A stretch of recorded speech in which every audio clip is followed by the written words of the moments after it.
What's up? This is Johnny, and this is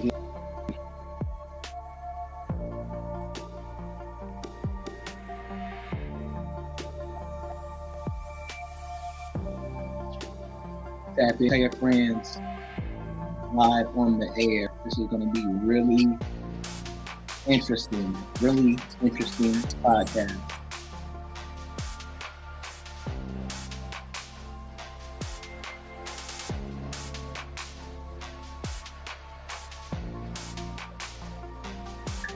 Want to make sure everything is going good.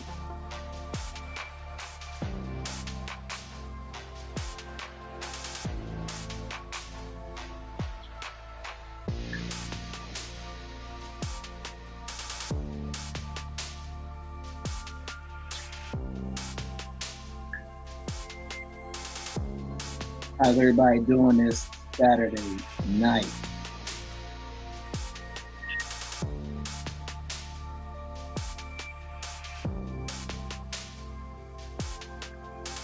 You can let me know. If you can't hear me, let me know that too.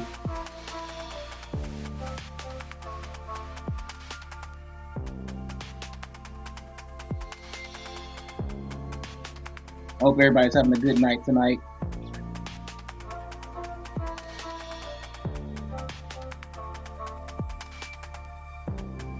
We'll get started here in just a second.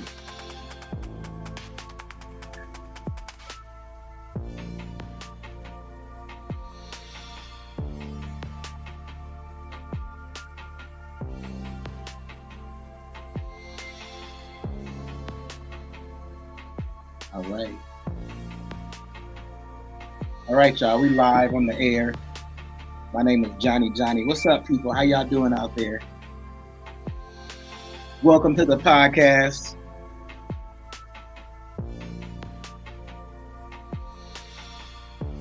Y'all, this is getting crazy, man. So just recently, we had Trump administration on the news, and she talked about the people who have been deported to a whole other country, a country that they're not even from, but they were deported to that country.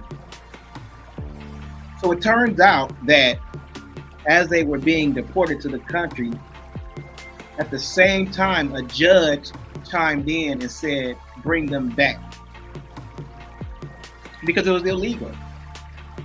No due process, no none of that.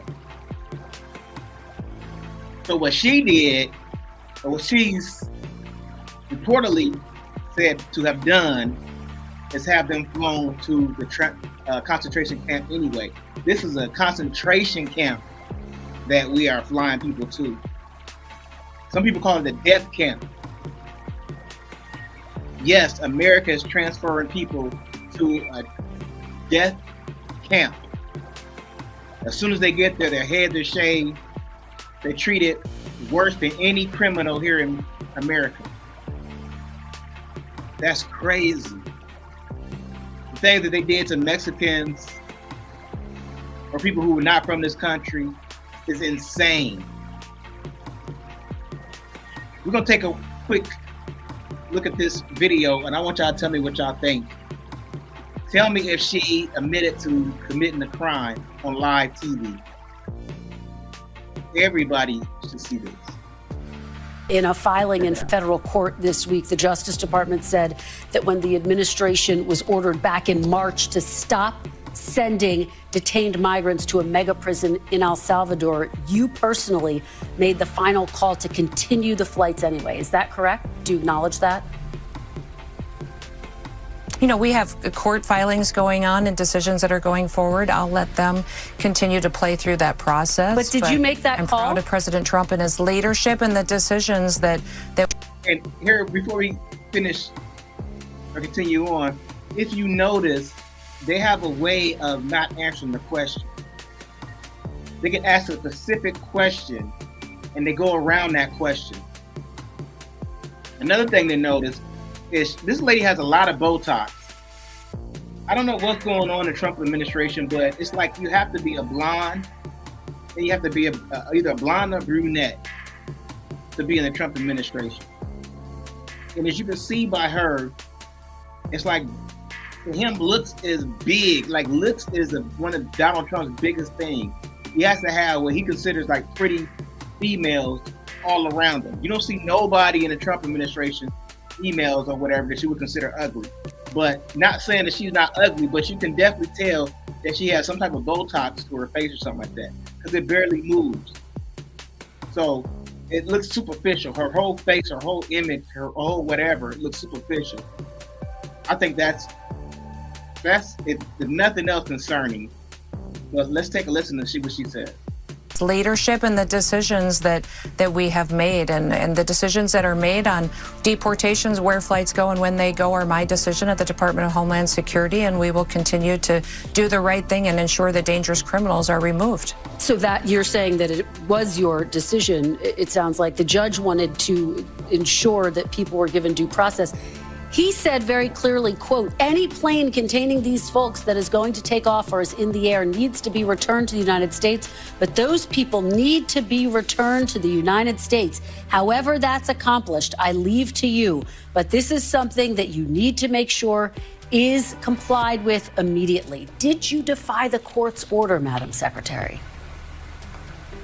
No, Kristen, and that's one of the things that we continue to face across this country is activist judges who are using radical decisions that have no standing and no grounds to try to stop what President Trump is doing to protect America and to keep us safe. Just so that we're clear here, Kristi Noam admits on national television that the decision to allow the planes carrying wrongly deported migrants to leave U.S. airspace was hers and her department's. And despite the fact that the decision was in direct violation of a court order handed down by Judge Boasberg, she's decided that in fact she didn't defy the court because that judge was an activist judge, and so his ruling somehow doesn't count.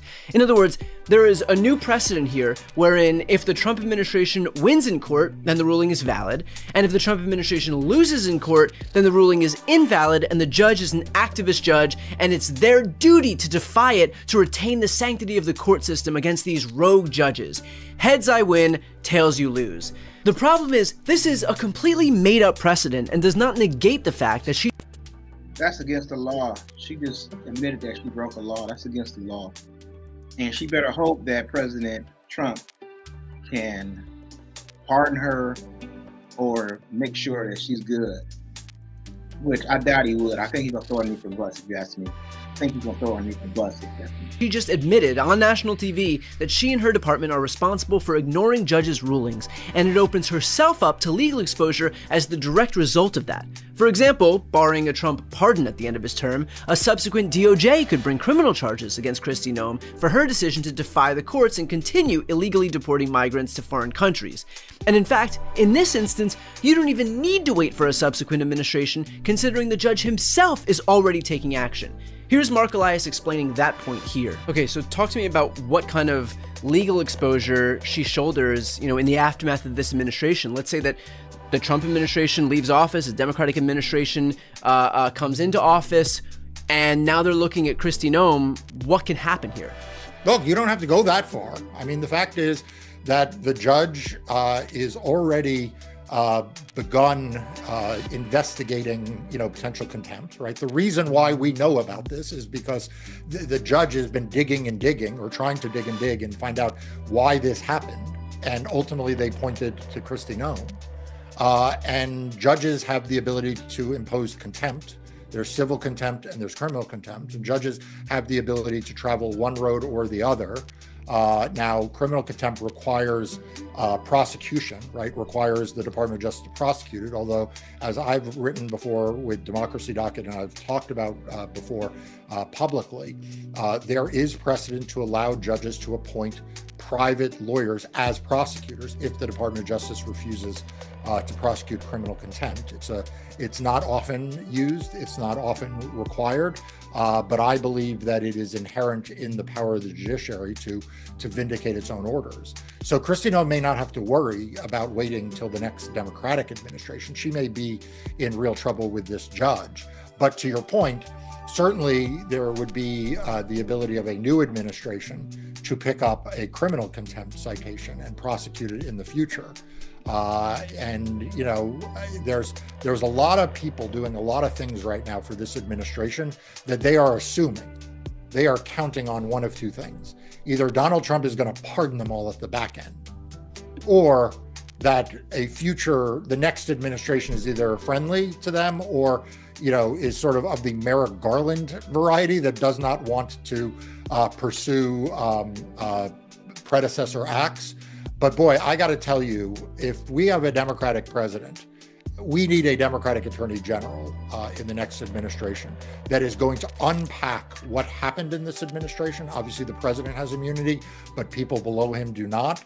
And we're going to need some type of real process of sort of truth and reconciliation, and likely criminal prosecutions, because we're only, you know, not even a year into this administration, and we are watching a lawlessness, both in how the law is not being followed, judges' orders are not being followed, but also, Brian, look, and you've reported on this on your YouTube channel almost more than anyone else. So I hope everyone takes this chance right now to subscribe to Brian's channel and also click on the bell to get alerted when there's new content about just the graft and corruption. I mean, you know, we're going to need a Department of Justice that just like unpacks that, like who got rich here?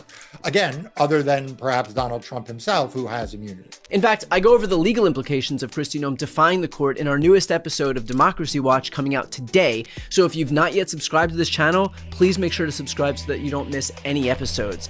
As always, my content is 100% free and it's a great way to support my work. Again, that subscribe button is right here on the screen. Now, of course, Donald Trump always preserves the ability to simply pardon his corrupt officials like Kristi Noam, giving them a sense of invincibility to commit criminal acts with impunity. But here's where I would offer some free advice to Kristi Noam. Being a member of Donald Trump's cabinet or inner circle is not historically a guarantee of protection. In fact, being a member of Trump's cabinet or inner circle is historically a front row seat to the undercarriage of a bus. Think about all of the people who were close to Donald Trump who have been castigated and duly discarded by him. He did it with Ronna McDaniel, the former head of the RNC, who he used as a scapegoat to Republican election losses. He did it with Michael Cohen, his longtime lawyer and fixer. Did it with Gordon Sondland, his longtime donor and EU ambassador, to his former Secretary of State, Rex Tillerson, who he called dumb as a rock, and his other Secretary of State, Mike Pompeo, who had his security clearance revoked. His former press secretary, Kayleigh McEnany, who he trashed online. His former donor and campaign advisor, George Papadopoulos, who he denied really even knowing. His former director of the FBI, Christopher Wray, who he chose to run the agency in his first term, but then forced out to make way for Kash Patel. To his own vice president, who he was perfectly fine seeing hanged after Pence refused to certify an election that Donald Trump lost. To Elon Musk, who literally funded his 2024 campaign. And most recently, to Marjorie Taylor Greene, who dedicated the last decade of her life to him. Donald Trump will discard you the moment you lose your usefulness to him. And frankly, the only thing more embarrassing than all of these people being cast aside by Donald Trump is that anyone would still stick with this guy thinking that somehow it will never happen to them, that somehow they're special, and he would never abandon them like he's done literally everyone else. Somehow they're different. And of course, the broader point is that if Donald Trump has so little loyalty that he can discard all of those people who literally worked for him, who helped him win the election, who sacrificed their lives and reputations and oftentimes their livelihoods for him, people who had genuine value to him, if he can discard those people, do you really think that he cares about regular Americans? About a single mom working 2 jobs to take care of her kids? About a child with cancer who relies on the Children's Health Insurance Program to survive? About seniors who need Medicaid for their health care? About a family of 4 in rural Iowa who rely on food stamps to eat? If Trump will publicly destroy his most loyal, vocal supporters, then he is not falling over himself to help anyone who is not named Donald Trump. He may frame himself as this populist champion, but he's a champion for only one person, and that's the person he sees in the mirror. So I understand that Kristi Noam feels invincible now, but despite his best efforts, Donald Trump is not the king of this country and will not be in power forever. And once he's out of office, all of the people who have decided that they are above... Let me know what y'all think. Do you think she broke the law? Y'all leave your comments. Do y'all think this administration is breaking the law? Do y'all think this administration is reckless? Let me know what y'all think. I would love to hear from y'all. My name is Johnny, and this is Live with Johnny.